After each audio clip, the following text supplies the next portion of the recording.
A hora que vocês quiserem começar. Que horas são? Em 10 minutinhos. Mas é legal isso de vocês proporcionarem esses encontros, assim, né? Legal, né? Eu acho também. E aí Começar deu a pra cuidar gente pra eu fazer poder agora. também, quando tu quiser, pra Sim, eu vou te avisando. pra eu poder E participar. a gente assistir. conseguiu fazer o rodízio dos centros, que eu achei fantástico. Cada um está proporcionando fazer uma roda de conversa. Então, acho que é maravilhoso. Bem bom. Sabe que você participar do nosso centro?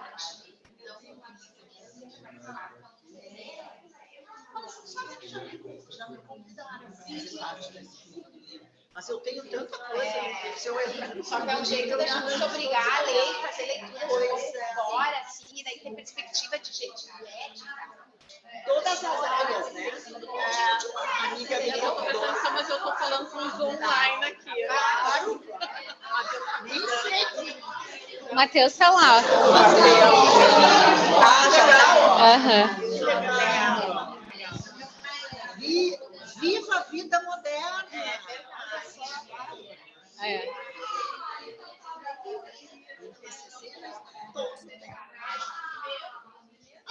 Mas a gente tem aula híbrida. Tem aula híbrida, nem tem como, né? É. É legal. É bacana. Até os estagiários são híbridos. É Tem estagiário do mesmo? Rio de Janeiro e estagiário daqui. Ah, sim, tu tem os seus. É.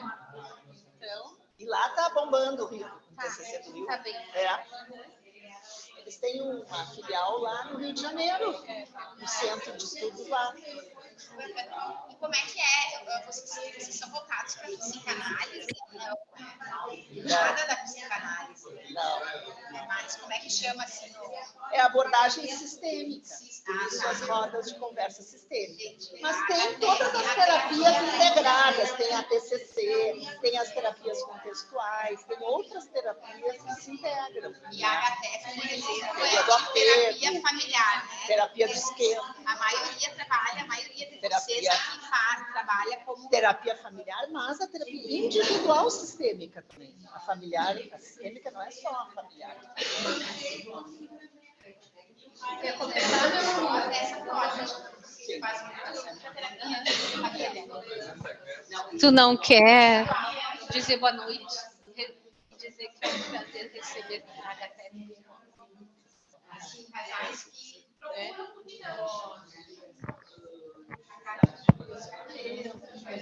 Vem, mãe. Oi. Pode ainda?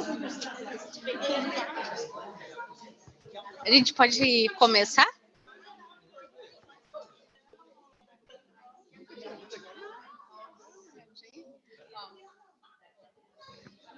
Eu acho que o prato pode começar dizendo. Acho que Tem 10 minutinhos.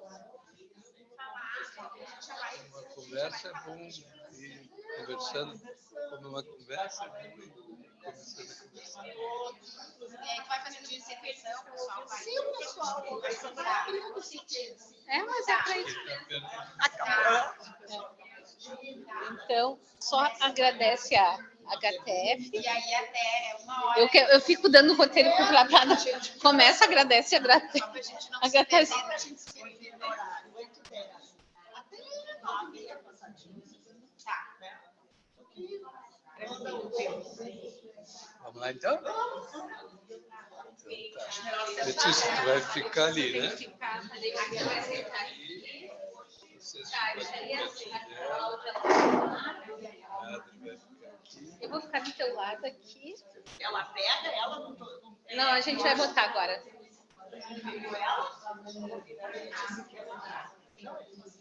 Tá lá, tá lá.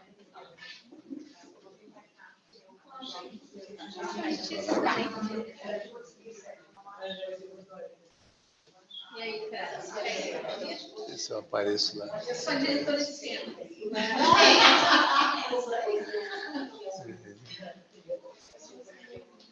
Oi, pessoal, boa noite. Boa noite para quem está nos acompanhando aí fora. Eu queria só fazer essa abertura aqui, agradecer essa oportunidade que a HTF nos ofereceu de trazer para cá este encontro tão rico e interessante que tem acontecido em diferentes instituições. Desta vez nos coube receber o encontro, ficamos muito felizes com essa oportunidade e quero passar para a Kátia, então, falar um pouquinho aqui como presidente da HTF e apresentar a Letícia, a nossa convidada. Boa noite, é um prazer imenso estar aqui no INTCC e muito feliz com essa abordagem da HTF de transcorrer os centros de estudos de família, né? E obrigado ao Prado, Adriana, Cláudia, por essa acolhida maravilhosa aqui, né? E a HTF está muito feliz por essa integração, assim, da gente poder percorrer os centros de estudos de família e poder integrá-los, né? E hoje temos a nossa convidada especial, a doutora Letícia Ferrarini, que esteve conosco no simpósio Caminhos da Parentalidade, né? De forma brilhante, né? E eu achei muito importante, e ela vai trazer esse assunto, que é desafios de um processo litigioso, a angústia das crianças nos desenlaces conjugais. Acho que é um tema super pertinente, né? Maravilhoso, um tema que a gente vai poder navegar aqui e conversar bastante sobre esse tema, né? A terapia familiar abrange e acolhe muito esse tema dos divórcios, das separações, das dificuldades de comunicação, né? E agora eu vou passar a palavra para a doutora Letícia Ferrarini se apresentar um pouquinho.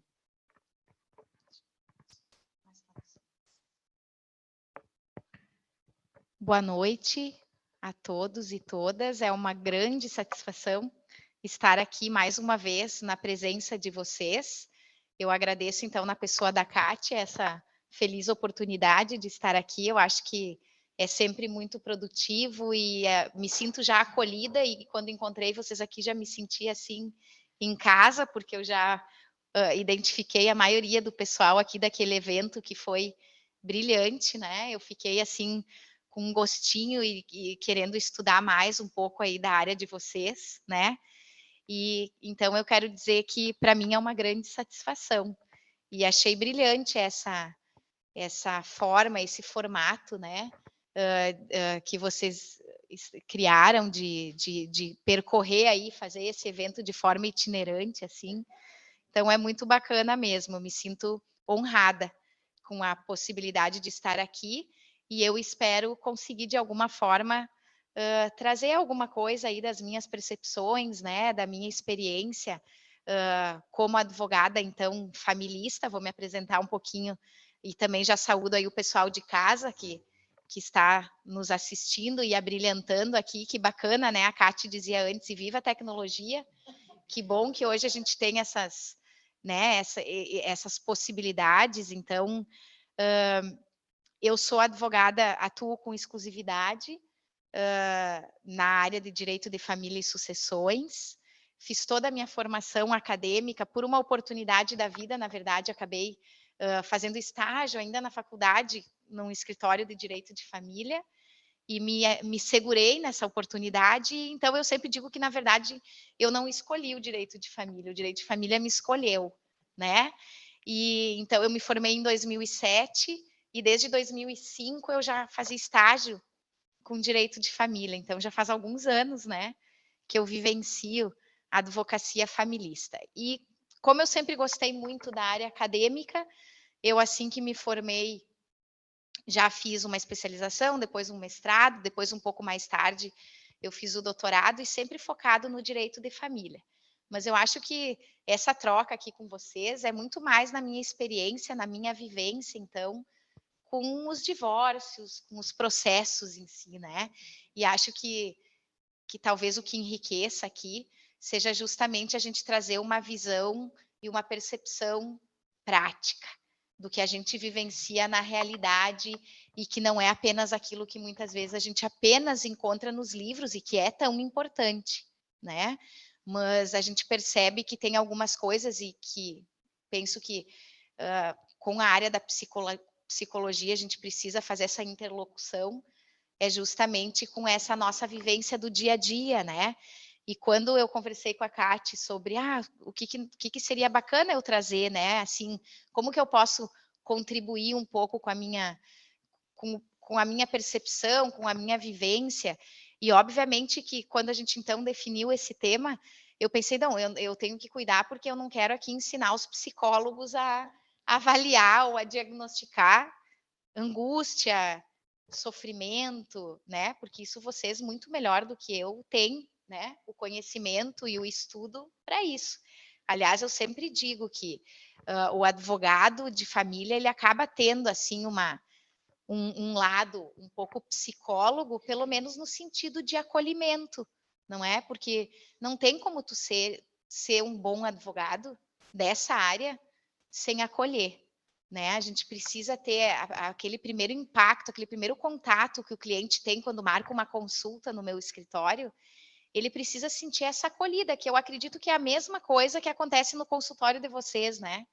Pode ter a maior recomendação, né, de um profissional X, e se a pessoa chega lá no consultório e olha para a Kati e não se sente acolhida, enfim, não tem uma conexão, alguma coisa que dá aquele clique, né? Tu não consegue, né? Não, e eu tenho a impressão, no meu dia a dia, assim, que esse primeiro contato, ele é muito importante, porque tem que ter essa conexão, eu tenho que, de alguma forma, já conseguir mostrar essa minha vontade de entender o que está acontecendo, esse lado, né? Que eu acho que é a ideia mesmo de acolhimento.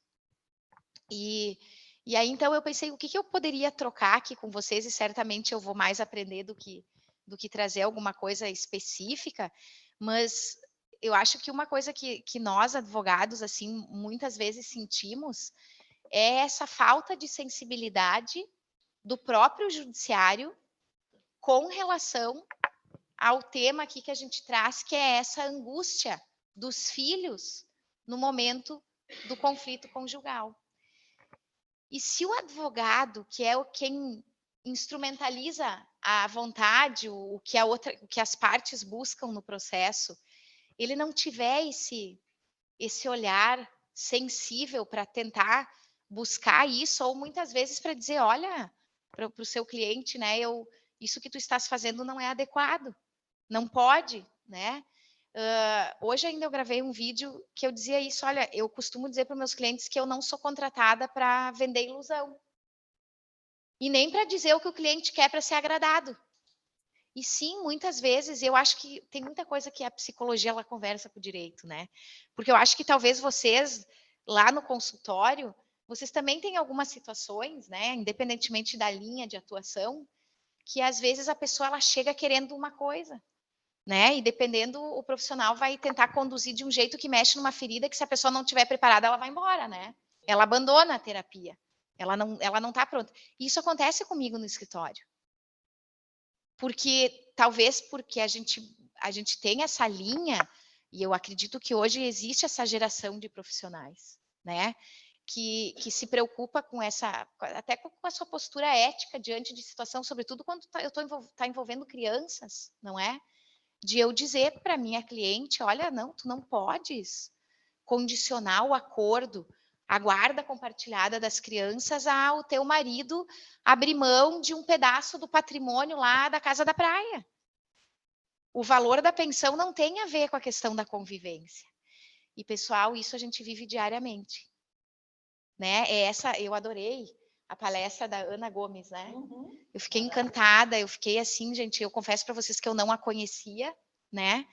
E eu queria ficar o sábado inteiro ouvindo aquela. Eu fiquei assim, Tati, muito encantada com ela, com a facilidade que ela traz as questões, né? E ela falou muito, né, nas perspectivas conjugal e parental. Eu há muito tempo já que eu gosto de estudar isso e que é uma confusão muito grande que há na vida vivida, na realidade vivida pelos casais, né? Essa confusão entre parentalidade e conjugalidade.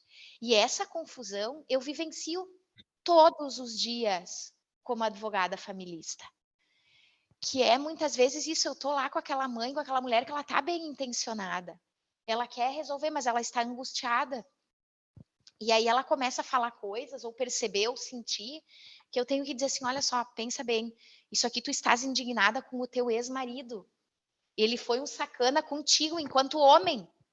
Tu como esposa, realmente tu estás vivendo um luto, tu estás frustrada, e tá tudo ok, tu é humana. Tu não tem que sair por aí fazendo festa e dizer eu sou forte, tá tudo certo. Agora, assim, ó, ele não é um pai ruim. Ele está querendo estar com o filho. Ele passou o final de semana, não, ele disse, mas o meu filho já chegou desorganizado. Pode acontecer? Pode. A gente sabe, né, que muitas vezes gera uma angústia na criança, o simples fato de ter que se ambientar a uma nova realidade. Aquela criança com 5, 6, 8 anos, ela viveu o tempo todo da vidinha dela com o pai e a mãe em casa. Mesmo que talvez um pouco desorganizados, enfim. A partir do momento que os pais estão separados, essa criança é natural, e vocês me corrigem se eu estiver errada, é natural que essa criança se desorganize um pouquinho para entender que agora ela está num ambiente que ou é só com a mãe ou é só com o pai. Tá, mas isso não é culpa de um ou de outro. E as pessoas, às vezes, elas não conseguem separar. Né? E, gente, segunda-feira para mim é o dia mundial, né? De acontecer isso, de eu falar principalmente com mães, de tentar não, eu tenho um cuidado muito grande assim para não parecer que eu possa estar minimizando aquela dor, aquela preocupação. Só que é uma coisa que acontece de forma tão repetida para mim, como advogada, que às vezes eu me questiono, será que eu estou sendo insensível? Eu não quero passar para minha frente, não, mas olha só, a outra mãe aconteceu a mesma coisa e tu... Não, mas é algo que é reincidente, assim, né? Então, eu tento, muitas vezes, como advogada, e sabendo que o meu papel não é ser psicóloga, né? Eu acho que esse lugar a gente também tem que saber, tem que se colocar. O advogado, ele tem que ter essa humildade também, né? De entender que ele pode estar ali para ajudar, para ouvir, mas muitas vezes para fazer, inclusive, um encaminhamento, de dizer, olha, se tu puderes, né, procure um profissional que te ajude a conduzir isso. Porque, Letícia, como é que eu falo para o meu filho assim, assado, olha, eu não sou a pessoa certa para te dizer, porque eu também não sei se o que eu penso é o correto, porque talvez para tu manejar com a tua criança essa situação, precise de um pouquinho mais de cuidado nisso ou naquilo, e a Letícia, advogada, ela tenta acertar, mas eu não sei, né? Mas, pessoal, daí a vida real é assim. Muitas vezes aquela mãe, aquele pai, eles já estão passando por uma situação de um conflito conjugal, que muitas vezes, inclusive, foi gatilhado por uma questão financeira, que a gente sabe que é um dos pontos críticos, fortes, né? E não tem dinheiro para buscar uma terapia, um profissional qualificado, né? Então, assim, tudo isso são questões que a gente vivencia no dia a dia, né, como advogado. E se faz um esforço muito grande, eu vou dizer para vocês, para que o processo não precise ir para o litigioso, né? Isso eu posso dizer para vocês assim que a nossa vivência diária e compartilhando assim com advogados que atuam na área, a gente percebe que é um entendimento comum assim, né? De profissionais sérios, de evitar o litígio, de evitar depender do judiciário para decidir o que é o melhor para aquela criança, né? E eu costumo dizer, olha, quem melhor do que o pai e a mãe para saber o que é melhor na convivência, na rotina, do que vocês dois. O juiz, ele vai julgar mais um caso, né? Por mais que a gente saiba, né? Aqui em Porto Alegre, por exemplo, a gente tem várias especializadas de família, né? Então, os processos de divórcio, de partilha de bens, guarda, alimentos, eles são direcionados para uma vara especializada de família. Então, acho que a maioria de vocês imagino que já saiba disso, né? Mas acho que é importante eu trazer que nós temos na capital e em algumas comarcas de entrância intermediária, que são as cidades maiores, né? Nós temos varas especializadas. Então, é um juiz, um promotor, que só atua em processos de família. Isso já nos dá uma tranquilidade maior, né? A realidade de Porto Alegre é que nós temos juízes já em final de carreira e, portanto, já com uma experiência, com uma bagagem incrível, né? Vocês poderiam trazer uma hora para ouvir algum juiz aqui. E temos alguns juízes aqui maravilhosos e que têm essa vivência de 30 anos, de magistratura, de 15 em vara de família, né? Que então traz, assim, o lado, né, do Estado, da jurisdição, enfim. Mas essa não é a realidade nas comarcas do interior. Né, eu estava contando aqui para o pessoal que eu sou de Marcelino Ramos, que é uma cidadezinha com 5.000 habitantes, a 500 quilômetros de Porto Alegre. Tem uma vara judicial. O mesmo juiz, que é um juiz recém-passado no concurso, né? E que a gente sabe que quem passa no concurso para a magistratura é uma pessoa extremamente capacitada, pelo menos do ponto de vista técnico, assim. Mas ele sabe de tudo um pouco. E é o mesmo juiz que vai julgar a guarda de uma criança, é o juiz que vai julgar, vai fazer um júri de um processo criminal. Vocês entendem? Então, assim, nós temos que ter atenção também para isso. Porque a realidade da capital não é a realidade do interior. Esse Oi, tá indo? Então tá. Combinou lá? Vai te encontrar com ele?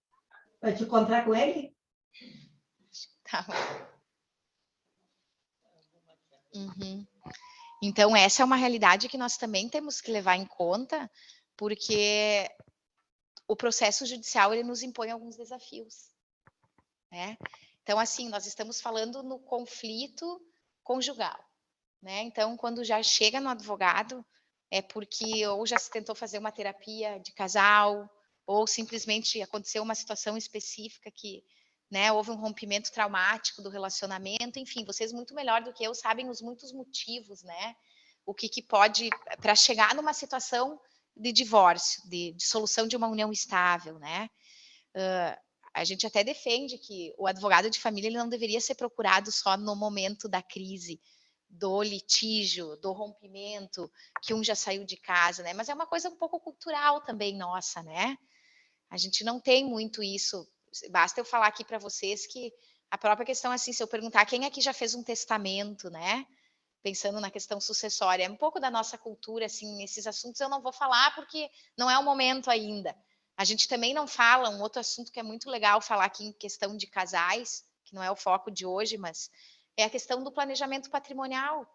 Tá, e quando casa, né? Porque eles podem chegar lá para vocês para fazer uma terapia de casal porque estão tendo problemas financeiros, não estão sabendo lidar, nasceram os filhos, e aí um acha que gasta mais que o outro, né? A mãe compra tudo para os filhos, o marido não está nem aí, não percebe, só aí acha que a mulher gasta demais, né? Aí o casal está casado com uma separação de bens, porque eles convencionaram esse regime de incomunicabilidade. E aí começam a colocar na pontinha do lápis, não, mas é que eu que comprei o uniforme, eu que comprei o tênis, não é que acontece isso. E aí o casal começa a se olhar como dois estranhos, né? E se eles tivessem conversado um pouco antes do casamento sobre isso, eles poderiam ter criado um regime híbrido, que é uma coisa que as pessoas nem sabem que existe. Né? Porque assim, não, Letícia, mas eu casei com separação de bens porque tem a empresa da minha família e não dava para misturar as coisas. Ótimo, mantenha a incomunicabilidade nas questões das pessoas jurídicas, dos negócios familiares, mas mantenha uma comunhão parcial para o dia a dia. Talvez alguns de vocês nem soubessem que existe essa possibilidade no direito, mas existe. A criação de um regime híbrido, que talvez acomode e evita, falava no preventivo, uma situação de um desgaste de um casal que se adora, que se ama, que tem tudo para dar certo, e que por conta disso, de não ter parado para falar nesse assunto, né, só se depara no momento que está vivenciando. Mas, enfim.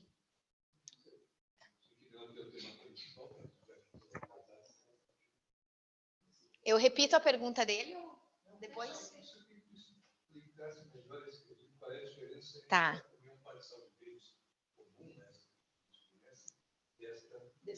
Perfeito. Acho o colega aqui, eu vou repetir para o pessoal de casa, porque eu acabei fazendo um parênteses aqui, realmente esse é um tema super interessante, que uma hora a gente pode combinar, venho com muito gosto, tá? Para falar nisso, porque tem tudo a ver com a questão dos casais se olharem no pacto. Isso. Estabelecendo.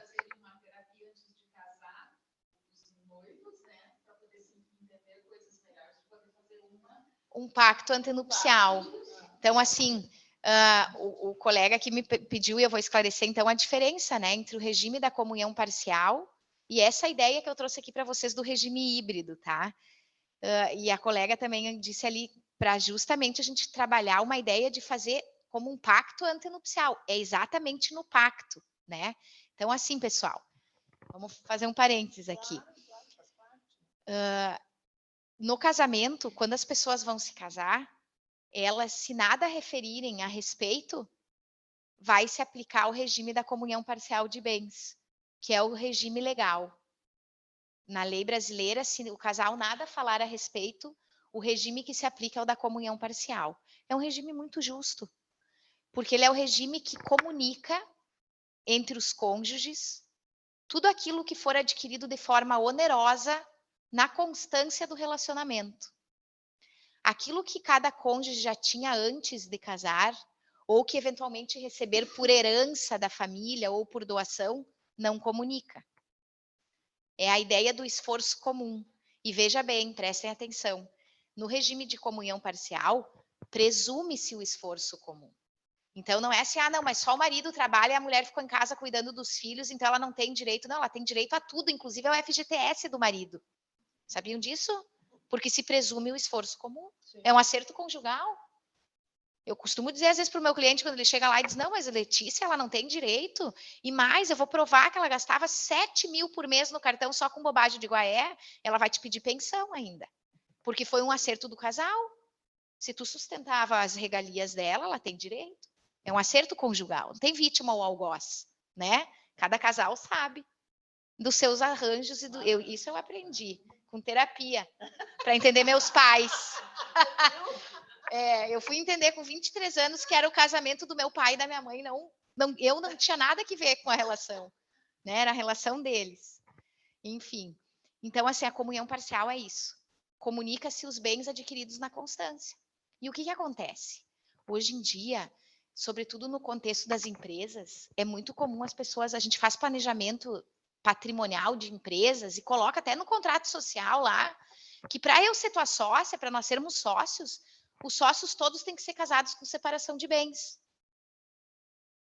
Para não ter os riscos patrimoniais de um divórcio, de uma partilha. Isso é a separação de bens. Veja, um comunica o que adquiriu na constância. E a separação convencional estabelece a incomunicabilidade. O que é meu, o que é teu é teu. Então, as pessoas têm esse 8 ou 80, né? Porque é o que está na lei, está lá no Código Civil, os regimes que existem, né? E aí existe o da separação convencional, que ele funciona muito bem, no sentido assim, olha, eu vou me casar, sobretudo pessoas de segundos casamentos, né? Os recasamentos, elas já são gata escaldada, elas pensam, olha, eu quero casar, mas eu vou, o que é meu, o que é teu é teu. Ok?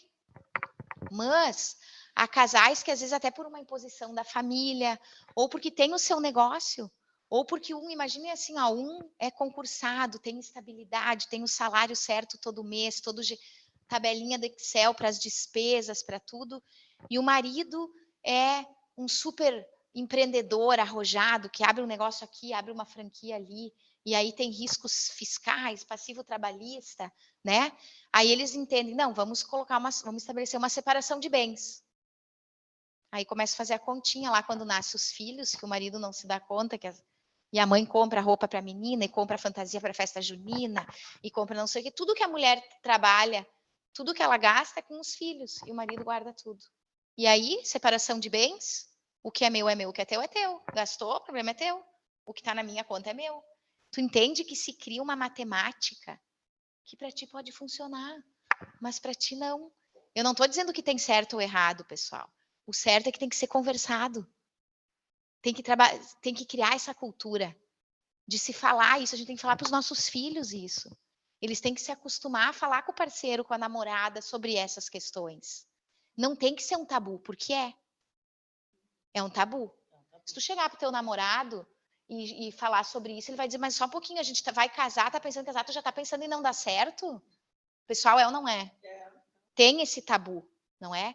E o regime híbrido, eu tenho percebido que acomoda muito essa necessidade de se preservar com relação aos sócios, ao negócio, mas manter a ideia de comunhão de vida. Vamos guardar dinheiro para comprar casa na praia, vamos juntar um dinheirinho na poupança para viajar. Todo o resto é comunicável. E aí o que eu quero te dizer é o seguinte, esse regime híbrido que eu trouxe para vocês, ele não está escrito na lei. Não existe esse regime lá no Código Civil, na parte que trata dos regimes de bens.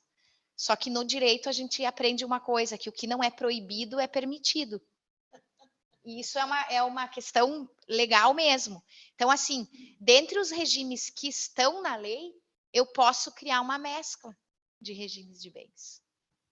E aí criar um regime híbrido para atender e satisfazer e muitas vezes evitar uma situação de litígio, né? Esclareci? O regime híbrido?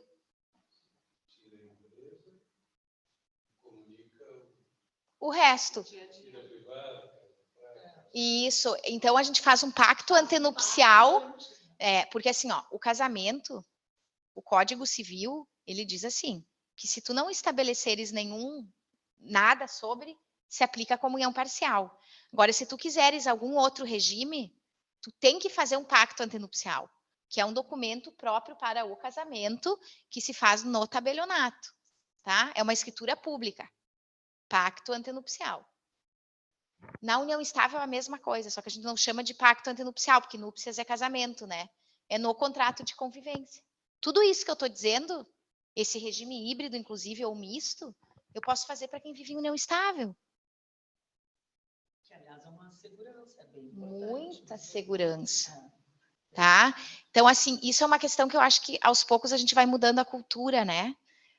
Porque realmente é um tema, assim, me parece muito importante e que desemboca a gente em conflitos, né? A gente sabe que um dos principais gatilhos, né, dos divórcios, das separações, são as questões financeiras, né? As dificuldades, né, financeiras, e vocês sabem disso melhor do que eu.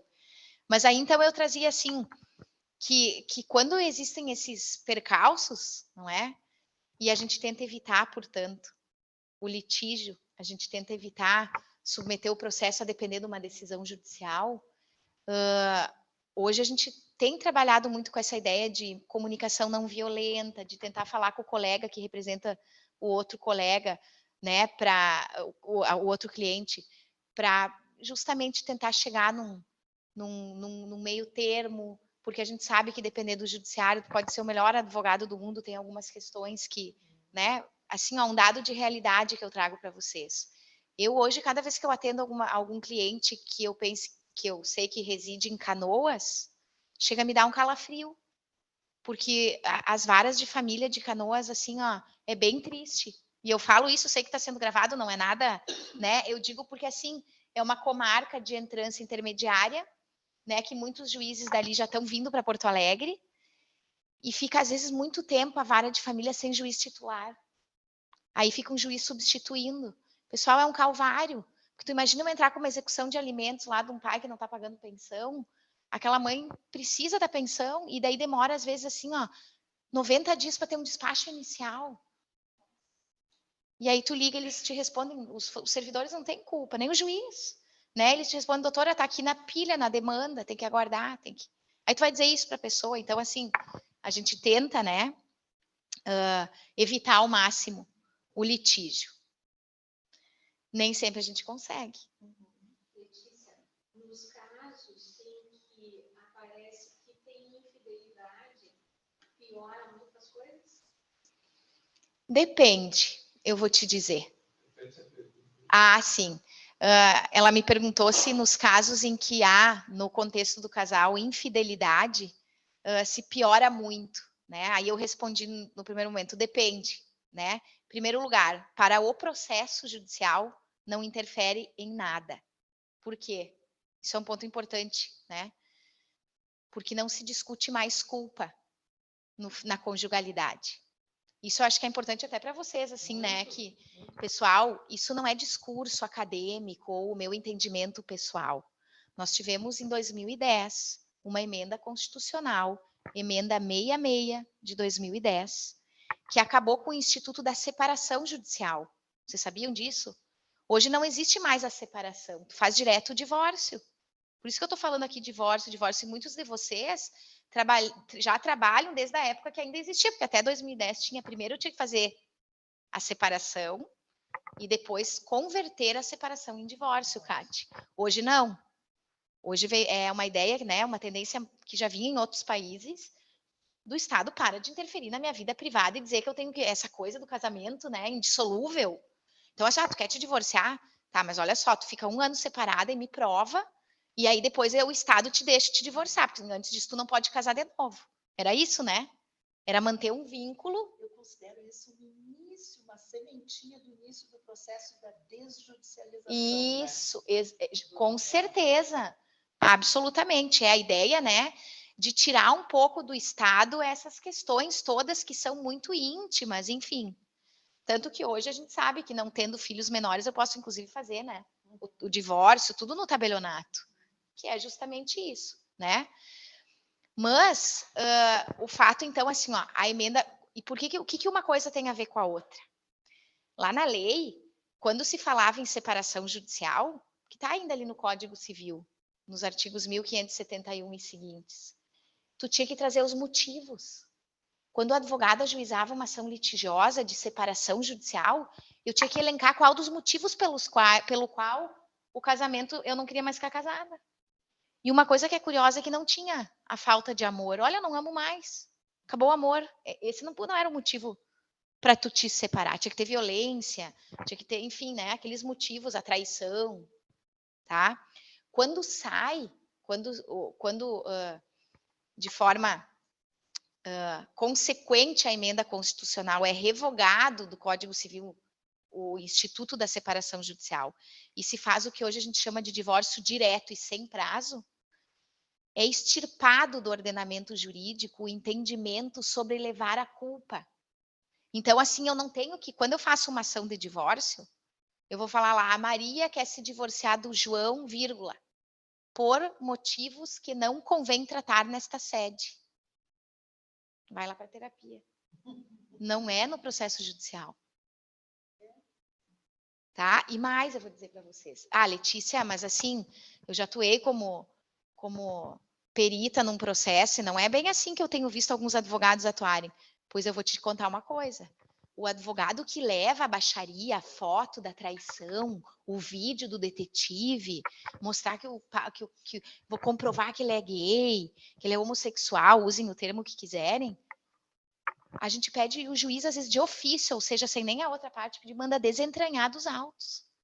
Manda tirar aqueles documentos do processo, porque não vem ao caso para um processo judicial. Tá? Então, assim, primeira parte da resposta para ti. Para o processo judicial, a culpa, a traição, não repercute em nada. Letícia, mas eu ouvi falar que tem alguma coisa que a mulher que pedir pensão, se for declarada culpada, ela não tem direito à pensão. Está lá no Código Civil isso ainda escrito. Mas não é aplicado desde 2010, por conta dessa emenda que alterou a Constituição. Tá? Então, a culpa para o processo não perde direito a patrimônio, não perde direito a alimentos. Ah, mas é a mulher que trai o marido, será que ela pode perder a guarda dos filhos? Porque o marido vai dizer que ela traiu e que ela é tudo aquilo que a gente sabe que se usa de expressão e que ela não tem direito à guarda dos filhos. Pessoal, não foi uma nem duas vezes que eu recebi no escritório alguma mulher apavorada porque traiu, porque foi descoberta e agora está acuada porque o marido está dizendo, olha aqui, agora tu vai perder a guarda das crianças. E eu digo, tu não vai perder. Não por esse motivo. Não existe a supremacia da mãe na guarda, né? Esse é um outro ponto que a gente sabe, que a guarda hoje, né? A regra é guarda compartilhada, as crianças têm direito a conviver de forma efetiva com pai e mãe, mas a traição não repercute nessas questões. Agora, então, do ponto de vista do processo e das repercussões, não repercute em nada. Agora, como é que eu posso dizer assim, o que a gente vivencia, né? Na postura, no luto, na forma de enfrentar a separação, o divórcio, de lidar e conseguir fazer um acordo, repercute. E eu acho que principalmente repercute na contaminação da conjugalidade e da parentalidade. Eu acho que essa é a grande questão, né? São esses desafios, né? De como conseguir separar isso, né? De como eles conseguirem. Até essa semana eu falei em bom divórcio, né? Na minha página, tentando falar o que é bom divórcio. Na verdade, se a gente for pensar, divórcio é algo extremamente doloroso, né? Psiquicamente né? Destrutível nas relações, é sofrível, né? Só que nós podemos sim conseguir alcançar uma separação, né? De uma forma amigável, de uma forma onde tu consiga preservar a parentalidade para que não hajam esses danos que a gente encontra todos os dias nos consultórios de crianças e futuro adultos que a gente encontra nos consultórios com danos psíquicos graves dessa separação, que não foi do divórcio, e sim da forma como foi, né? Como aconteceu esse divórcio. Então, o que seria bom divórcio, que eu brinquei essa semana? Um bom divórcio seria poder prospectar essa conjugalidade, o rompimento da conjugalidade, mas nunca a parentalidade ser rompida, né? Eu acho que é exatamente isso, né? E aí a traição, ela aflora, né? De forma muito mais latente, né? Essa dificuldade, essa frustração, esse, não sei se que você, às vezes eu fico pensando, eu vou usar uma palavra aqui que talvez para vocês, mas até esse recalque, né? Essa que é pesado às vezes mesmo, essa frustração. E aí eu não consigo lidar com isso, sobretudo se é uma situação assim de uma traição que a gente sabe que tem pessoas que têm acertos conjugais que faz de conta que não vejo, mas eu sei que está acontecendo, né? Aí isso até é um pouco menos traumático. Agora, quando realmente se acredita, né, se um ainda está muito vinculado ao outro e só um dos dois do casal é que realmente já está fora da relação, desconectado, a forma de conduzir isso, de elaborar e conseguir chegar num acordo, né, pessoal? Isso, que aí é o ponto, né? Ficam muito sujeitas, submetidas a isso, né? E aí é isso que a gente fala, né? Que se percebe, que é visível a angústia e os sintomas dessas crianças, né?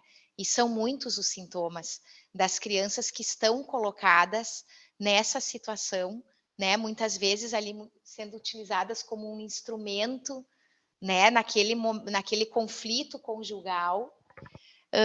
E elas acabam se sentindo muitas vezes até responsáveis, né? E culpadas por aquele conflito. Isso eu acho, assim, pessoal, uma sacanagem, uma covardia com as crianças. E às vezes a pessoa ela tá tão enlouquecida dentro daquele luto que ela está vivendo, daquela frustração, que ela não se dá conta, não é? Nós do direito, a gente gosta muito, se apropriou de um conceito da psicologia, que eu não sei qual é a opinião de vocês, que é a ideia do conflito de lealdade, né? Que agora a gente está, eu até pensei, isso eu vou trazer para a nossa conversa de segunda-feira, que está muito dentro disso que a gente fala, assim, daí a criança se sente culpada, essa criança que vai se tornar um adulto depois, com várias inseguranças, né? Essa criança que o conflito de lealdade nada mais é do que essa sensação, assim, não, mas eu amo muito o pai e amo também a mãe, né? Só que daí a mãe começa a falar tão mal, ou o pai, né, do outro, que a criança diz assim, não, mas como é que eu posso amar tanto o pai se ele faz isso que ele faz para a mãe? A criança começa a se sentir culpada, ela fica nesse conflito de lealdade, ela aprende a dissimular, ela começa a ficar um pouco, ela disfarça, né? Então, logo que ela chega perto do pai, que a mãe está entregando para um final de semana de convivência, ela fica meio... E daí precisa ficar umas 3 horas, assim, longe da mãe, para daí se soltar e realmente se sentir à vontade com o pai. Quando volta também está nessa situação, é um sofrimento, né? É uma dor que essa criança vivencia, uma angústia. E aí essa criança vai passar a ter sintomas na escola, ela vai... Eu fiz uma audiência semana passada de um gurizinho de 4 anos, que ele tem tanta ansiedade, angústia, que ele está roendo as unhas do pé. Eu não coloquei isso no processo, porque eu não gosto desse sensacionalismo. Mas eu levei para a audiência. Para o juiz do Partenon ali, que é um juiz já experiente na vara de família. Tem uma vara de família ali. E é uma situação de uma negligência de um pai que foi embora, passou num concurso público, foi lá para o norte do país. E, enfim, né? Toda uma situação bem complicada. Obviamente que é uma mãe bastante fragilizada emocionalmente. O que está acontecendo? A mãe está fragilizada. O gurizinho tá como? Gente, as unhas do pé dele, ele tem a idade do meu filho, eu fiquei bem impactada, assim. Tá em carne viva, porque o gurizinho, ele chega da escola, ele tira e ele rói as unhas do pé. Isso é angústia, né? Então, assim, são questões que eu estou esperando o que é uma decisão judicial, e aí é difícil muitas vezes a gente olhar para a pessoa e dizer assim, olha, mas isso o juiz não resolve. Não há juiz que resolva isso. É ou não é? O juiz pode fixar a pensão, aumentar a pensão para daí ter um acesso a um tratamento psicológico bom, né? Para que o gurizinho possa ir para uma escola melhor. Tudo isso pode, né? Se tiver recurso financeiro, ok. Mas essa organização parental, o juiz não resolve. E aí o que tu vai fazer com isso? Né? Porque o pai foi embora. E aí eu costumo sempre dizer assim, bom, mas não diga para o teu filho que o pai não gosta dele, né? Não sei, não leve isso para a criança, ela não tem ainda estrutura, né? Tenta levar de uma outra forma, porque eu acho que a sensação de rejeição deve ser um dos piores sentimentos para uma criança. Como é que ela vai elaborar isso no futuro? Essa sensação daí, então, a mãe ficar verbalizando, acho que é pior. Então, veja que tudo isso, essa angústia, a gente vivencia no processo. E dá uma sensação, muitas vezes, de impotência pessoal no processo, como advogada. Porque eu tenho que dizer para minha cliente, para o meu cliente, olha aqui, isso aqui nós não vamos resolver com o processo. Não há sentença judicial que resolva. E aí tu traz uma questão para nós que eu acho que é um ponto muito angustiante, que eu certamente quero até ouvir aqui nessa roda a opinião de vocês, que vocês sabem que hoje em dia há uma defesa sobre até a revogação da lei de alienação parental, né? Porque há algumas questões muito sérias com relação à lei de alienação parental. Porque talvez ela foi banalizada em alguns pontos, né? Usada de forma desmedida, de forma exagerada. E eu vou dizer uma coisa para vocês, é um limite muito tênue. Porque há situações em que as crianças estão sob risco, com o pai ou com uma mãe, ou perto de uma companheira, de uma madrasta ou padrasto, que não lhes quer bem, ou os avós. E aí, assim, a gente fica numa situação, o advogado, que é quem instrumentaliza uma situação de conflito, muito delicada. Letícia dá um exemplo disso.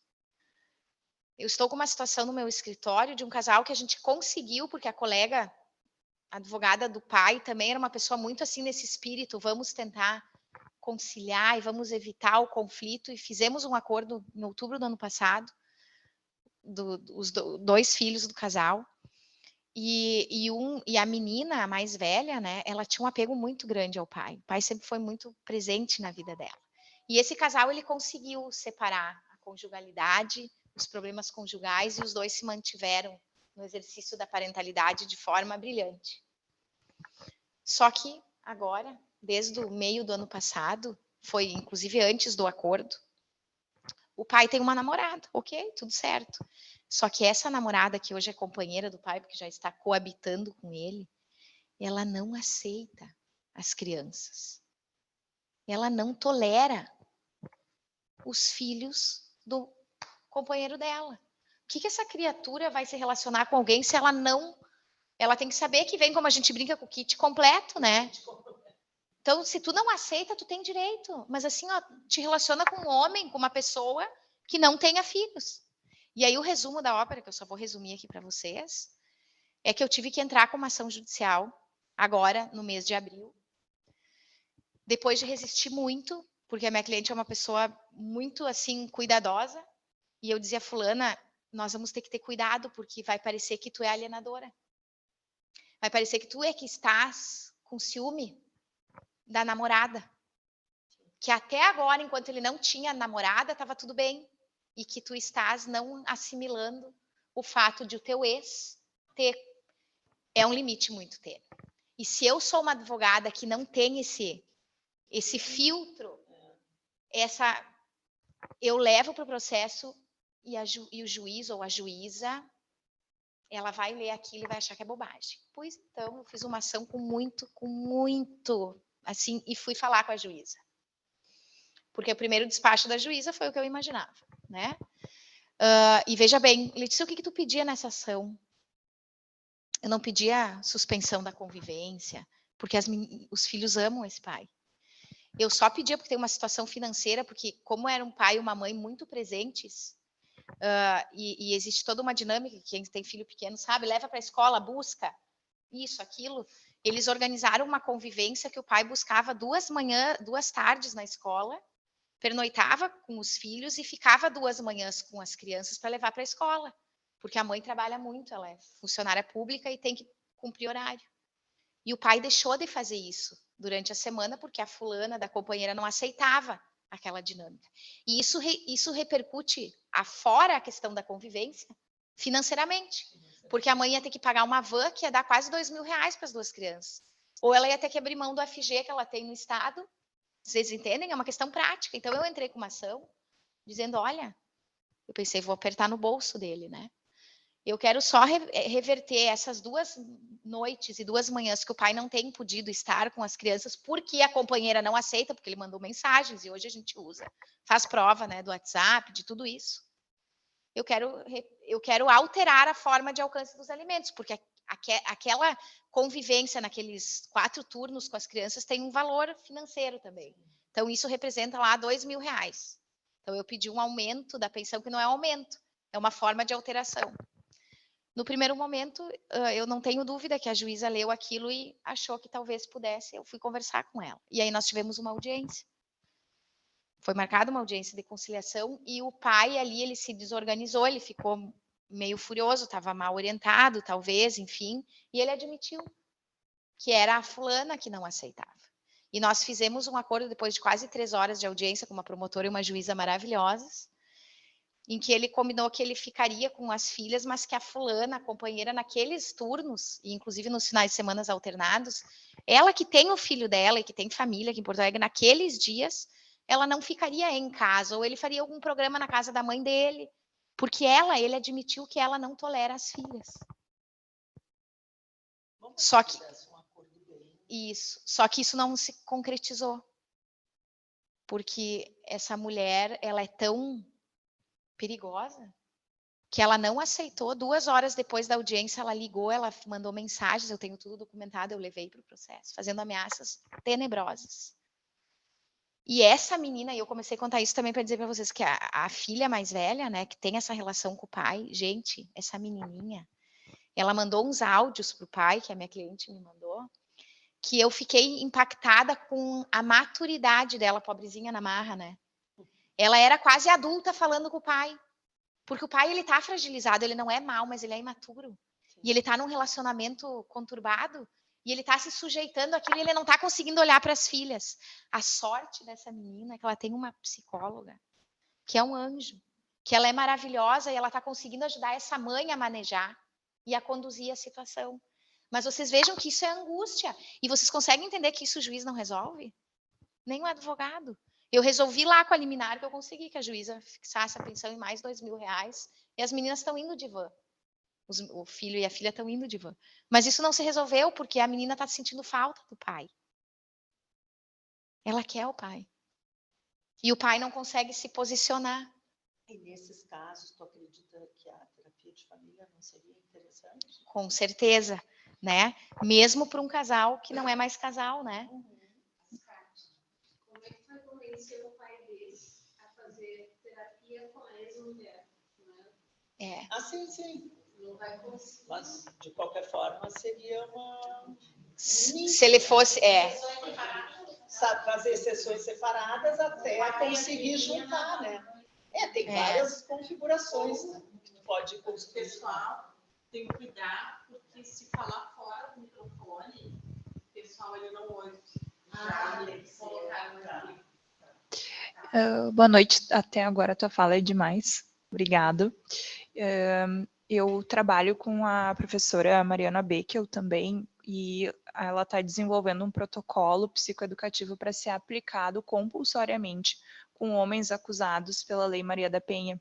E a tua fala tem levantado em mim, assim, uma possibilidade, né, de que talvez a doutrina, como tu falaste lá na jornada que nós fizemos, né, no simpósio, ela possa ser discutida, né, atualmente, e talvez a terapia familiar possa vir a ser compulsória em casos como esses, né? Porque assim, Adri, como nós vamos convencer pais separados a estarem em um setting terapêutico? Não vamos.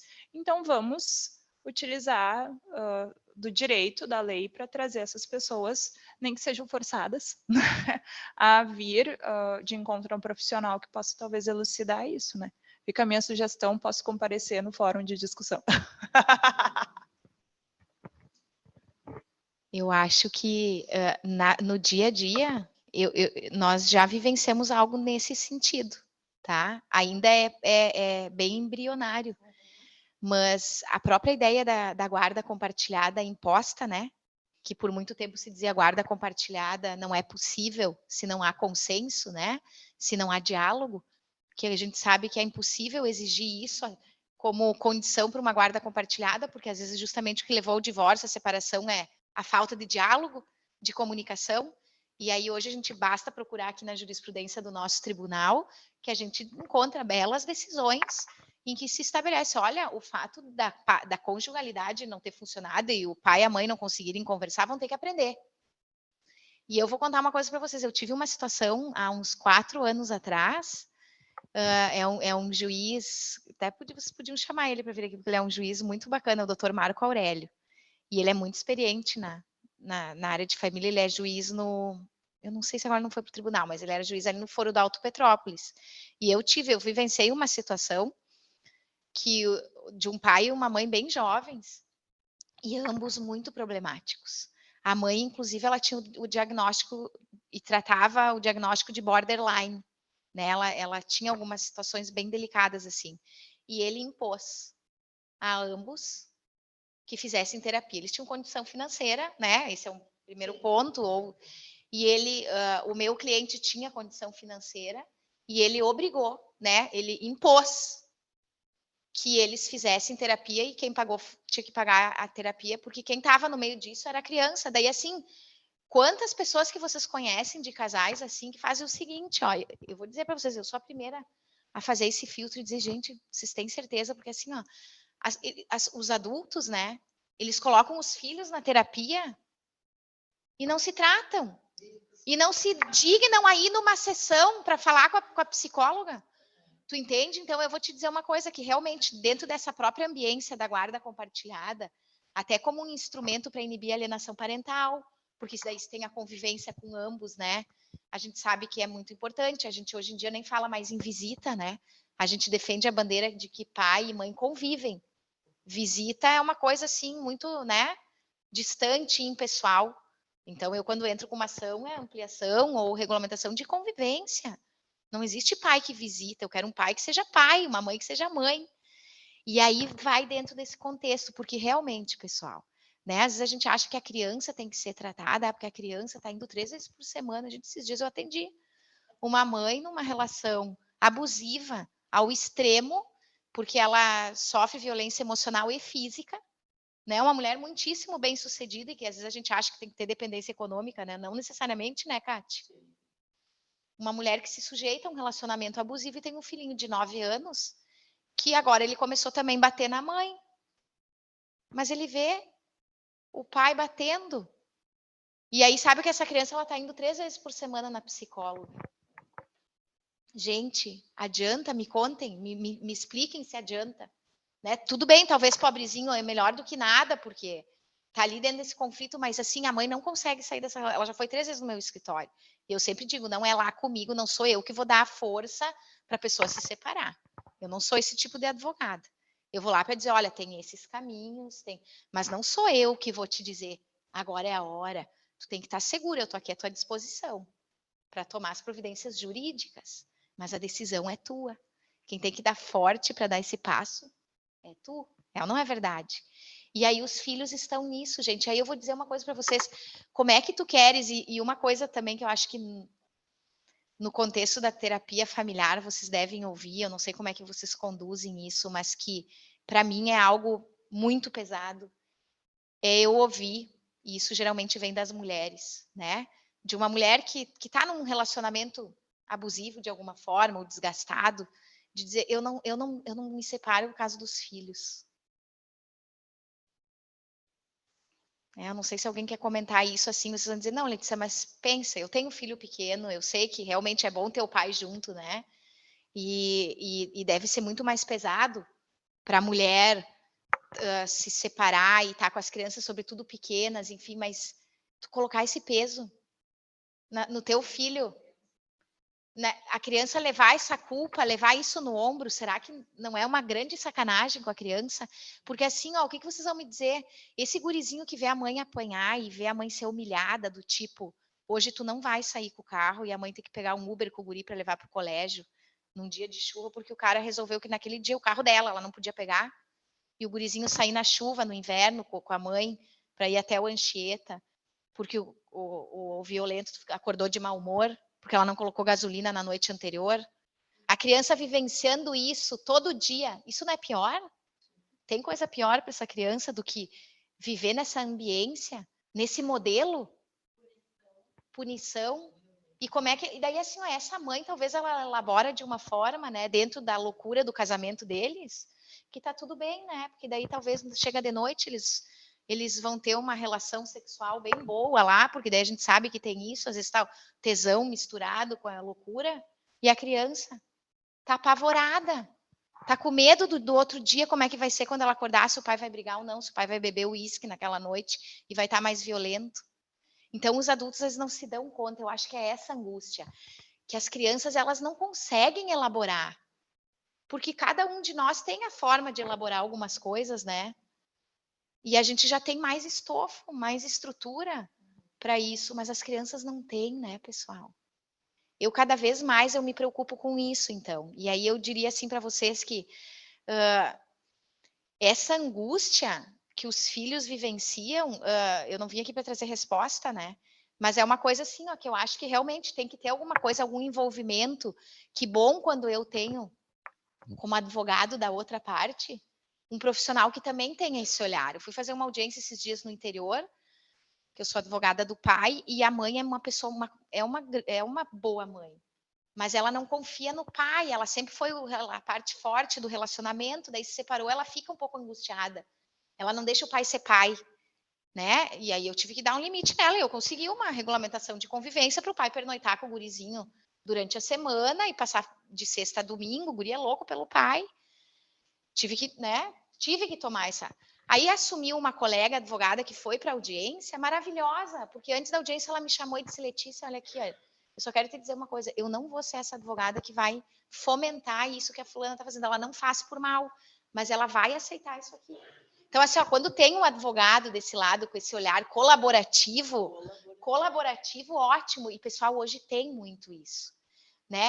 E muitas vezes assim a gente diz, olha, vamos encaminhar, vamos fazer uma força, tu aqui, eu aqui, vamos encaminhar eles para uma terapia, para eles tentarem ajudar essa criança, né? Então esse olhar colaborativo o advogado tem que ter, mesmo num processo que esteja já judicializado, né? Ele tem que ter, porque a gente consegue abreviar alguns sofrimentos. Porque essa angústia, eu vou dizer uma coisa para vocês, ela não se resolve no processo. Então, assim, cada vez mais a gente vê, e hoje o processo está, né? Quando tem indício de alienação parental, o juiz determina uma perícia, né? É feito e cada parte pode ter os seus assistentes técnicos. Mas, pessoal, nem sempre as perícias são bem feitas. Duas perguntinhas, assim, juntas.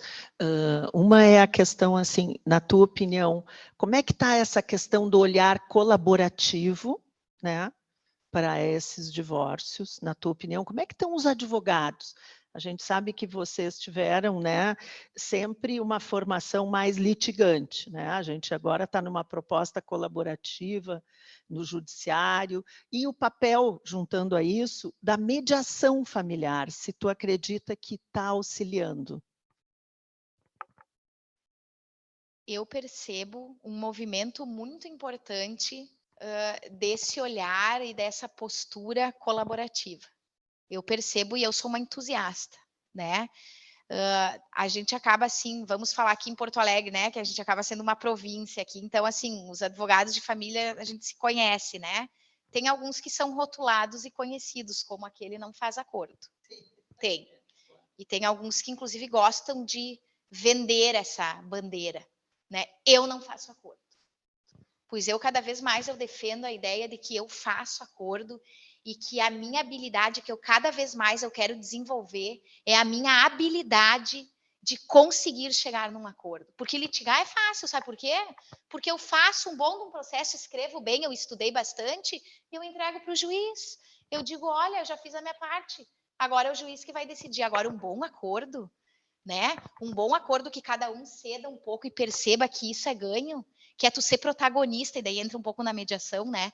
É tu reconhecer que o conflito está gerado pelas tuas dificuldades e do teu parceiro. Então, seja protagonista, né? Da solução do tratamento das tuas dificuldades.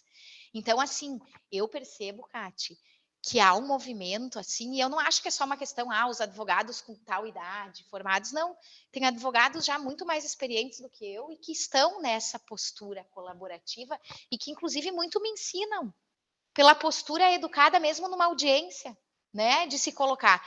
E os jovens, eu vou te dizer que a gente já vem nessa cultura de formação mesmo, né, de entender que aquela visão do processo do ganha-ganha, perde-perde, isso já é ultrapassado. E a gente sabe que hoje o bom profissional, e isso também se leva para o advogado, é o que sabe, inclusive, negociar, ter estratégias de comunicação não violenta da mediação, né, de chamar as partes para entenderem as suas... Eu te confesso que eu não sinto o judiciário muito sensível a isso. Eu não sinto, dependendo, eu não estou generalizando, né? Mas às vezes a gente chega para uma audiência de conciliação, que a juíza lá marcou 5 audiências numa tarde, ela não está nem aí, ela pergunta, tem acordo? Não tem? Então tchau para vocês. Eles não estão com aquele espírito, né? Bom, aí tem uma situação, que eu não estou fazendo a confusão, que os juízes eles podem suspender o processo e encaminhar para o Sejusc, né? Para os setores de mediação. E eu tive um relato, até para compartilhar aqui com você, semana passada, 1º de junho, teve uma mediação em Novo Hamburgo, de um processo meu que tem alienação parental, gravíssimo, e que a mediação, eu não sei o nome das mediadoras, tá? Porque se eu soubesse, eu até ia dar nome aqui para elogiá-las. Eu sei que uma, inclusive, tem formação em psicologia, e elas foram, numa única sessão, virar outras, incríveis.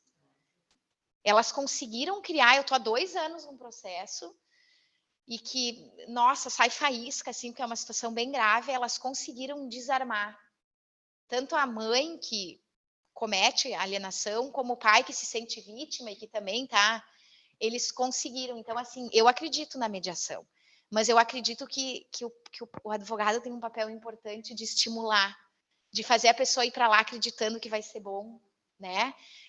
Fazer essa ponte, né? Essa ponte. E dentro desse assunto, hoje também tem alguns juízes que estão, eles nos intimam, né, para saber sobre o interesse das partes na constelação familiar.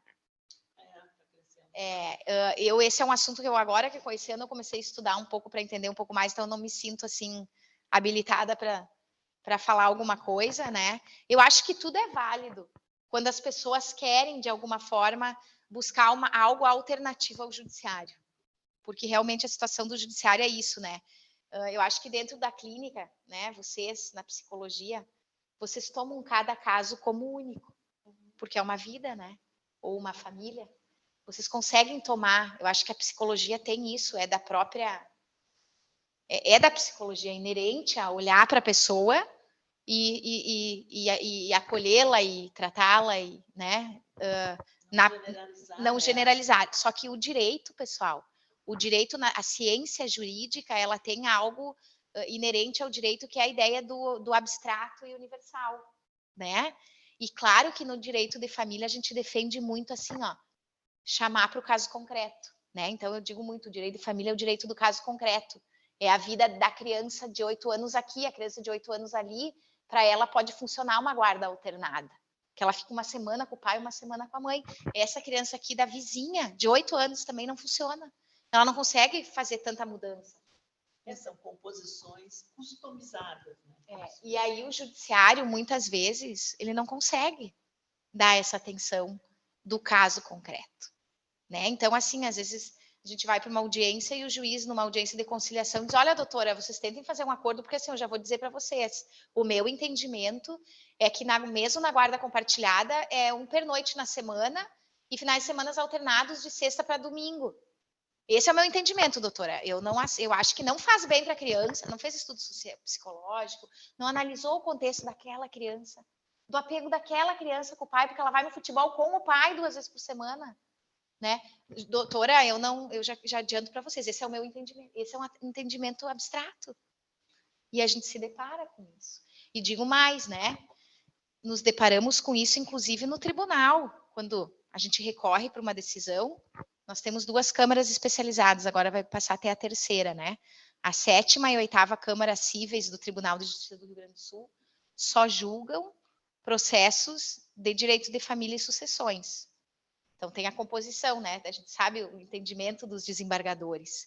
E eles já têm alguns pré-entendimentos, que acaba sendo uma coisa abstrata, né? Não, eu só pensei, Letícia, que a gente pode abrir um pouquinho em função do horário, né? Para quem tem alguma colocação, né? E também para o pessoal que está online, que talvez queira estar. Só não dá para ficar longe do microfone, não todo mundo que falar tem que pedir o microfone. A gente vai abrir para algumas perguntas, quem sabe aqui, se alguém tiver, e se depois de forma híbrida. Alguém tem aqui alguma pergunta? Teria alguma colocação? Ainda não? Vamos ver quem é que tem alguma pergunta de forma online aí. Alguma pergunta para a doutora Letícia?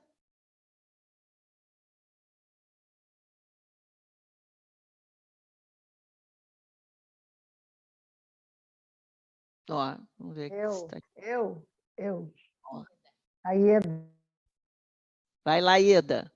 Tá, eu peguei, infelizmente eu cheguei às 9 horas, tá? Não peguei tudo, mas eu comecei na hora que a nossa colega fez uma pergunta se haveria uma imposição para algo que é julgado como necessário, né? Não com essa situação assim de já pré-determinado, que um fim de semana para o pai, um fim de semana para a mãe, por uma necessidade, a justiça pode impor um comportamento imposto e não o, digamos assim, o que está normalmente julgado como bom ou ruim, porque a criança mereceria esse cuidado? Boa noite, Eda. Boa noite. Nossa, maravilhosa a tua pergunta, porque eu acho que às vezes a gente fala algumas coisas e não deixa bem claro. Foi brilhante a tua pergunta, muito obrigada. O juiz pode e deve, tá, Ieda? Justamente porque assim, ó, o que norteia a decisão do juiz? Tem de ser o melhor interesse da criança. E o que é? Que parâmetro que se estabelece para o melhor interesse da criança? É a análise do caso concreto, é o arranjo familiar daquela criança.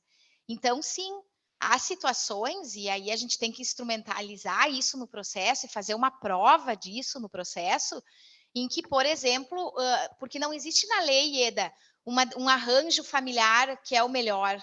Isso são mitos que se cria, né? Isso do pernoite na semana e finais de semana alternados é um mito.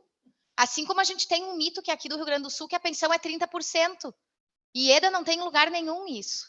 Então, vai ter criança que, pela dinâmica da vidinha dela, ela precisa ficar mesmo, ela precisa estar com aquela mãe ou com aquele pai, um dia sim, um dia não. E para ela funciona. E o juiz pode fixar, Ieda. Letícia, com base no quê? Com base na prova que vai ser feita no processo.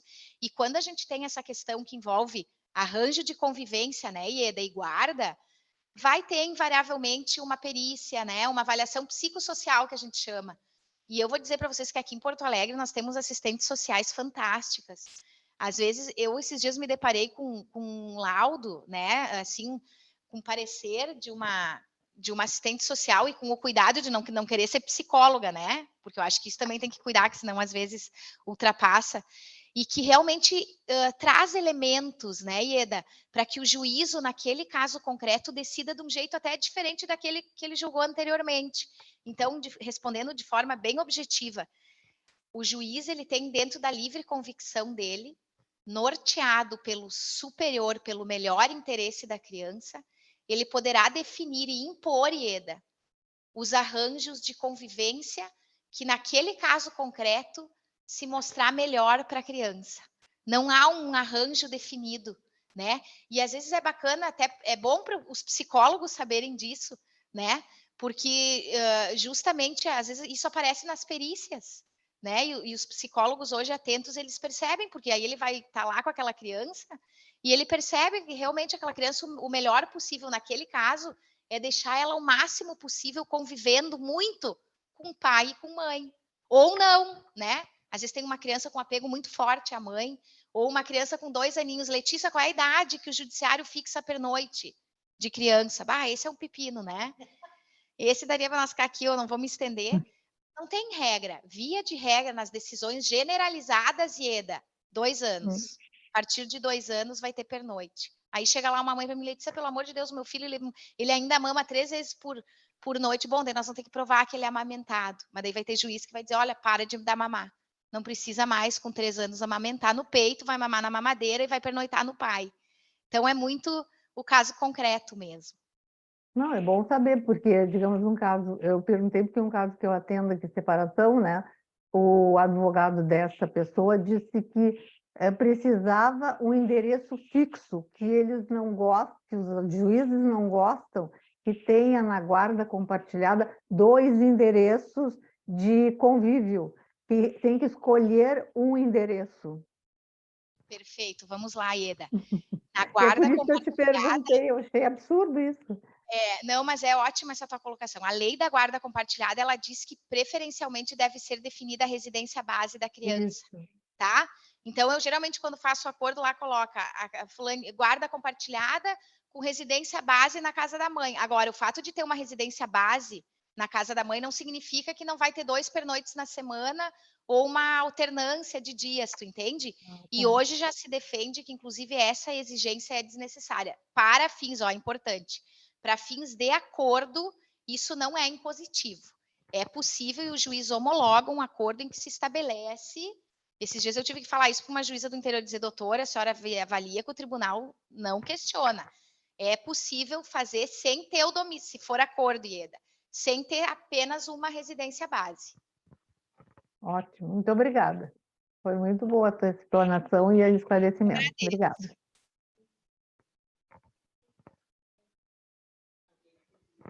Alguém teria mais alguma pergunta online ou aqui mesmo?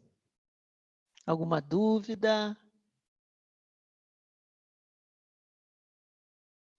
Online as janelinhas são diferentes, estão fechadinhas, né?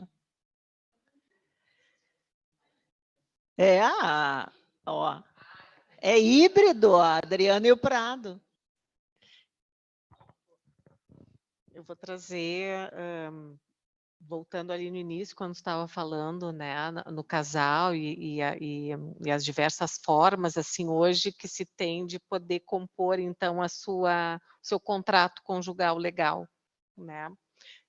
Eu sei de uma pessoa, de um casal, né, em que eles casaram em comunhão total de bens, eram muito jovens quando casaram, e agora, né, já um casal de 50 anos, ela começou a questionar esse regime de comunhão, porque ela não percebe que os 2 administram da mesma forma o seu bem, né, o dinheiro, digamos, e ela então está propondo que eles mudem o regime de casamento, né, para separação total de bens. E é assim que eles estão hoje fazendo. Eles não questionam o amor, não questionam a vontade de seguirem, né, a relação conjugal, mas entendem que nesse momento eles não partilham mais da mesma forma de administrar a sua vida financeira. E eles estão hoje, então, num processo de mudança de contrato legal. Sim. Sim.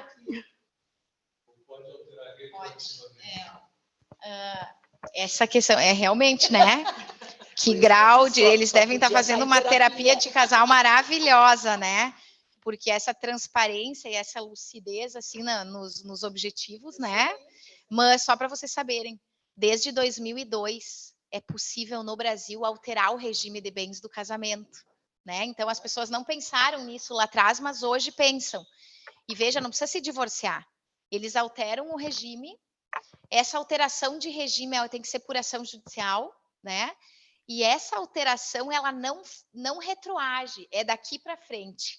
Os efeitos da alteração do regime de bens são daqui do momento da sentença, que tu averba a alteração para frente.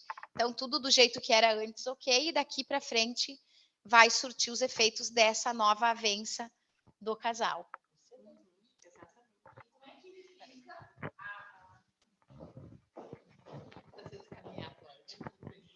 E como é que fica, por exemplo, assim, os bens deles, eles vão dividir os bens, vão fazer uma divisão de bens e a partir dali, então vai ser feito como se houvesse um divórcio e o bem de fulano e de ciclano e a partir dali é assim que começa?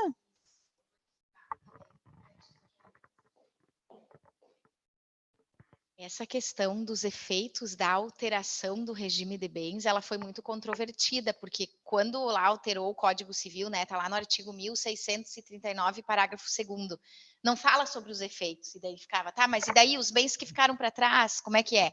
Aí o STJ esclareceu isso, né, e no sentido de que os efeitos não retroagem, então eles vão ter uma separação de bens a partir de agora, ou seja, se cada um se endividar, gastar, é para aqui para agora. Letícia, mas os bens até aqui, esses bens eles vão dividir, né? Então esses bens eles vão ter que dividir tudo, né? Neste caso, como é comunhão universal, comunica tudo, né? Que eles tinham e vai comunicar tudo. Eu tive uma situação só para trazer para vocês entenderem o inverso também de um casal que era casado em comunhão parcial e eles o marido era filho único e ele recebeu uma herança milionária de terras aqui no estado. E eles nunca amealharam bens. Então, assim, a mulher, ela olhava, ela se sentia insegura, 30 anos de casado. Porque ela começou a se sentir insegura com o marido, no sentido que às vezes ele dizia que ia se separar. E se ela se separasse desse marido, ela não teria direito a nada. Porque eles tinham um patrimônio milionário, mas que era só dele, porque foi vindo de herança. E, portanto, não houve aquisição patrimonial onerosa, ela sairia sem nada, sem prejuízo dela pedir uma pensão. E aí, quando ela me procurou, ela disse, Letícia, eu quero como é que tu me protege? Eu digo, olha, para ti, eu vislumbro apenas a possibilidade de uma alteração de regime de bens, mas o teu marido tem que aceitar. E aí ela disse, ele vai aceitar. Eu digo, bom, isso é problema, né? Como que tu vai se organizar com ele? E ele aceitou. E nós fizemos uma alteração de regime da comunhão parcial para a comunhão universal. Ela se tornou meeira de todo o patrimônio que ele recebeu por herança, né? Então, essa é uma questão até de planejamento sucessório, tá? Porque isso é mais barato do que... Eu repito, quer que eu repita daí? Tá. Assim, ó, por exemplo, se, no caso, eles não têm filhos, né? Ele é o milionário, se ela não, e ele morre. Perfeito. Vamos lá. A colega pergunta aqui para nós sobre a sucessão, né? O direito de herança do cônjuge sobrevivente. Isso a gente chama de concorrência sucessória. Então, assim, a regra da lei brasileira é que o cônjuge sobrevivente, isso se aplica também na união estável, tá? Igualzinho. O viúvo, né, ou a viúva, ele vai sempre dividir a herança deixada pelo morto com os filhos. Então, a regra é, se não tem filhos, daí é uma ordem prioritária, para quem gosta de anotar o artigo, é o 1829 do Código Civil. Então, a regra é, número 1 de prioridade, na lista prioritária, os descendentes em concorrência com o cônjuge. Número 2, se não tiver filhos, então, e na verdade é descendente, se não tiver nem netos, ninguém, tá? Da linha descendente. Aí é o cônjuge, e agora alguns não vão gostar do que eu vou contar, com os ascendentes do falecido. Então, tu vai dividir a herança com o sogro e a sogra.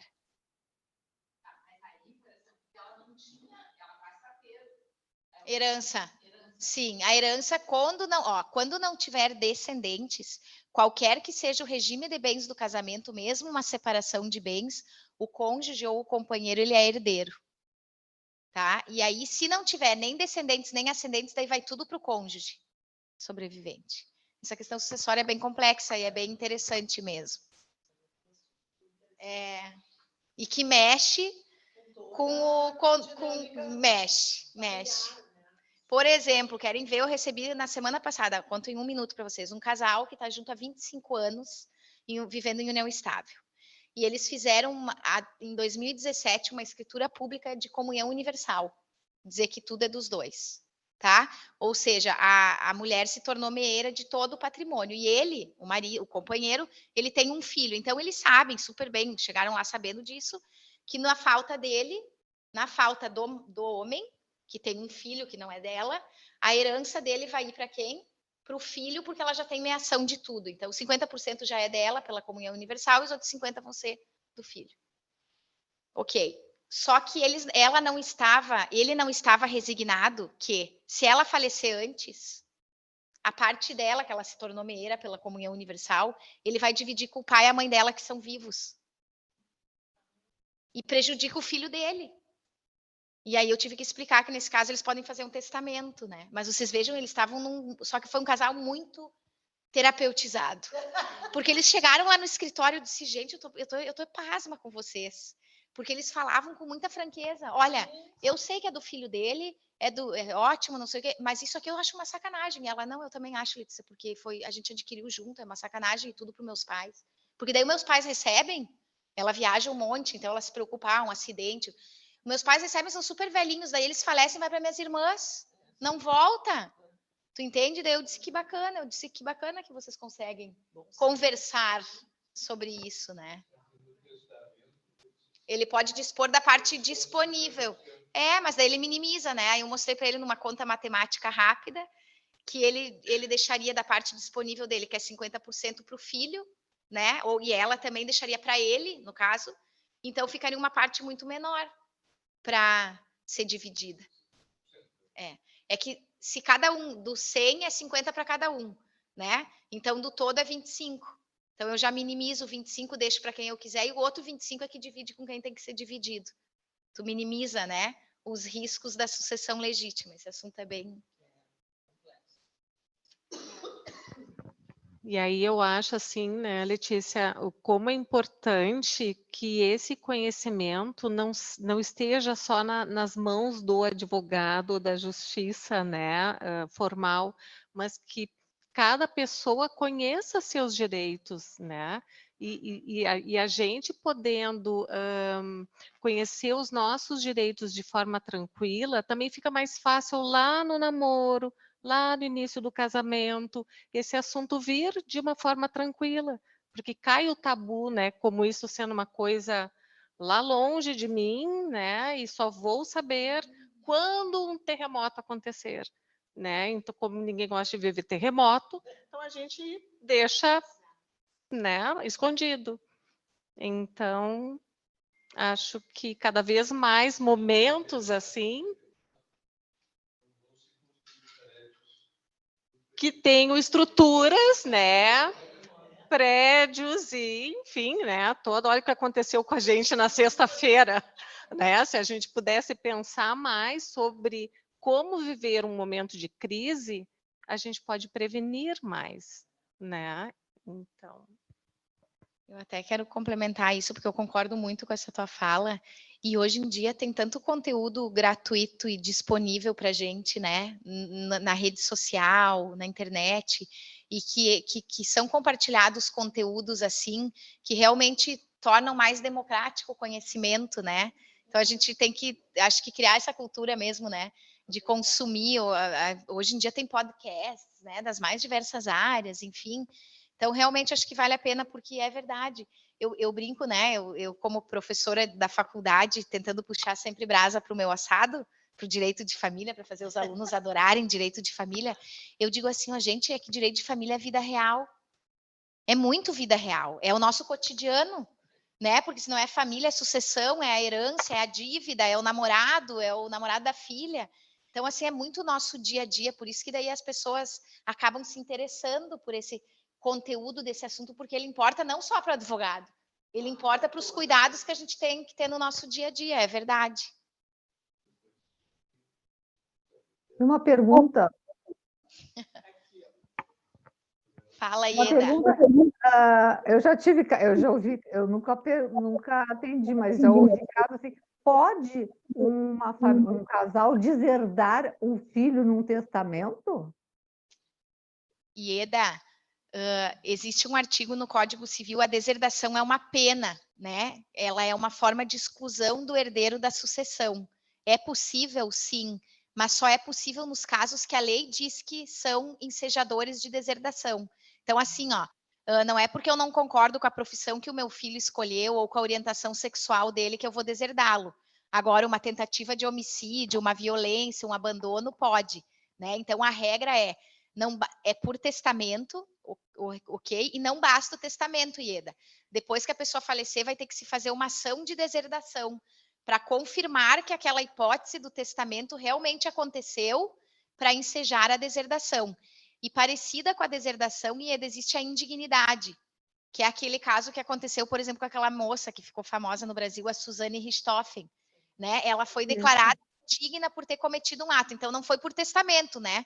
Mas como ela matou os pais, é uma hipótese estabelecida na lei, lá no direito sucessório, que diz as pessoas que cometem tais atos, além da repercussão criminal da sua conduta, elas serão excluídas da herança. Então, sim, né, eu lembro que tinha uma novela que o pai dizia, eu vou te deserdar. É bobagem, porque não se deserda. Eu brinco com os alunos da OAB, olha aqui, ó, se o teu pai chegar para ti e disser, olha aqui, se tu não passar na OAB, eu te deserdo, mostra que tu tá afiado e dizer, não se trata de hipótese de deserdação, né? Tem que ser as coisas tipificadas na lei. Obrigada. Ótimo.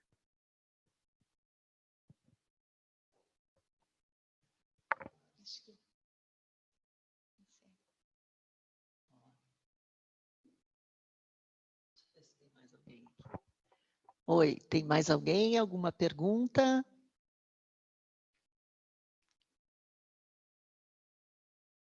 Bom, a tua explanação brilhante, Letícia, como sempre, fantástica, fantástica. Trouxesse temas assim que a gente passaria a noite aqui conversando e daqui a gente pode replicar outros tantos temas e com certeza tu virás aqui, enfim, ou em outros lugares, né? A HTF vai sempre te convidar, tenho certeza que o Prado e a Adriana também. Eu acho que se não tiver mais nenhuma pergunta, né? Um agradecimento, assim, do fundo do coração ao Prado, à Adriana, a esse acolhimento, a essa tecnologia linda aqui, hein? Esse acompanhamento híbrido fantástico, então todo mundo de parabéns, assim, um acolhimento muito carinhoso de todos vocês, a HTF agradece, tá? A Cláudia que fez toda essa ponte, né, que está aqui dentro do INTCC, né, e está dentro da HTF, e agradecer a todo mundo a presença e as perguntas, né, e com certeza vais voltar, vais voltar. Eu que agradeço, então, mais uma vez, esse público super atento aqui, qualificadíssimo, né? Agradeço de coração, vocês podem ter certeza que quando me chamarem eu venho correndo, tá? Porque eu adoro essas trocas, eu gosto muito, é uma coisa que me faz muito bem, assim, para a alma. Então, eu fico muito feliz pela acolhida. Eu disse para a Kátia, aquele dia que eu conheci ela, já foi, assim, um amor à primeira vista, né? E eu fiquei feliz que a recíproca, assim, com esse convite. Eu lembro de vocês dois, Prado e Adriana, lá, bem atentos no dia da minha fala.